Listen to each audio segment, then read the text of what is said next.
So we're here with Joe Meller of Five Springs Farm, CSA, small CSA in Manistee County. Hello. When I said this is a small CSA, how many shares? This year we'll go up to 20 shares. We do about a half acre of raised bed. What does community supported agriculture mean to you?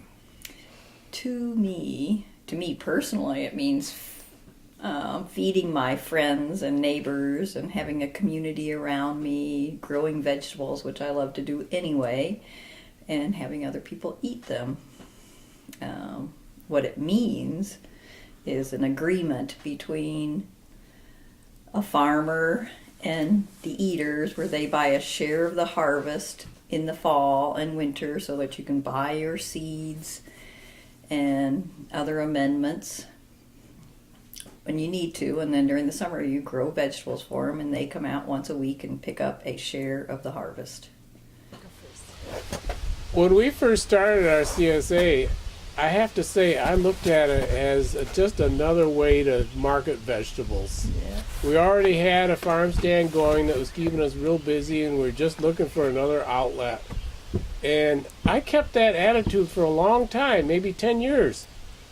But eventually I began to see, and I think Phyllis saw it before I did, that CSA has a lot more to it than that, a lot more meaning. CSA is about your members. And your members they're a captive audience. But the thing that's cool about that is it's a two-way street. You get to have their money early, and you get to shove your vegetables at them, whatever you have, whether they want them or not. But the secret is they do want them. They're a captive audience that wants to be captive. And so they become your biggest fans. They want you to succeed. And it's not just because it means they get good stuff, but they like you as a farmer, and they want your farm to succeed. Right. Yeah. And it took me a while to realize that this was true of CSA, but it certainly has sunk in now. And I guess it's that membership and the pleasure they seem to take in being a part of our farm and seeing that it works well is what CSA means to me. We like the term community shared agriculture because we see it as a sharing between us and our products and our lives and our farm members, and it's a building a relationship, a deeper relationship than we have with our customers at farm You markets. can't separate the community part of CSA from any other part of CSA. That's what CSA is.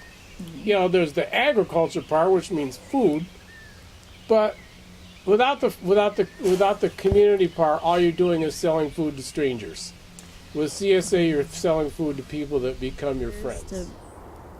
We're good at that agriculture part of community supported agriculture, and so we've been working really hard on building the community part of it in the last few years by providing different programs and opportunities for members to be at the farm and be a part of what's going on and take ownership of the farm and where it is and what it is, and let it be a part of who they are too and not just who we are. And I was thinking the other day about community supported agriculture, and we're actually more of an agriculture supported community because that's what it centers around. That's what this community centers around, and that's what brings people into the CSA. You're planting all of the time. So I think that's the hardest part. So it's the amount of planting and the number of crops and the complexity of that planting scheme. Our kind people that really are happy to take whatever we give them, we think they deserve the best that we can do. That's true. And we work very hard to provide that. And so we have a strict schedule of taking care of our crops and planting and harvesting. And that gets very difficult sometimes because the weather doesn't always cooperate with that. And meeting that kind of tight schedule and giving our shareholders what we think they should be receiving is not always easy and is the hardest part to me of the whole program. Probably the thing that I find the hardest is if people complain.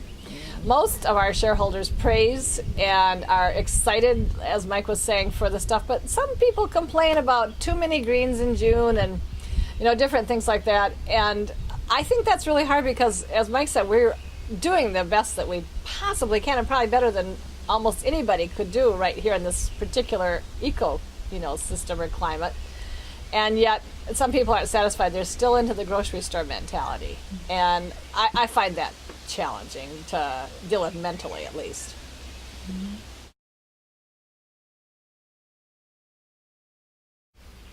Be more laid back than we are. But not take too. things more take things as much as in stride as you can, but be very serious about what you're doing. Don't take the hardships that come along too seriously. Don't take anything personally when your shareholders don't seem happy about things, but at the same time work really hard at meeting your obligation to them. And if you do that, you'll be one happy family.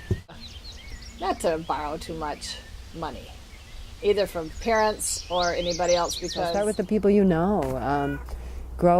Start figuring out how to schedule plant food so that you have a consistent supply throughout the year and not just one planting in June. You have to start earlier and schedule plant throughout the season. And I'd practice that a little bit first, and practice on your family, friends and family, and then start selling shares. Well, I started with 7 shares. I should have started with 5. Start small. Start small. Start small. Start with what you can handle and work your way up. Small can be very small. Can be very Our small. first year was 7. have fun, Yeah. enjoy your life, and Yeah. be sure you're enjoying what you're doing. And live your life. Yeah. Make sure to drink beer at the end of the day.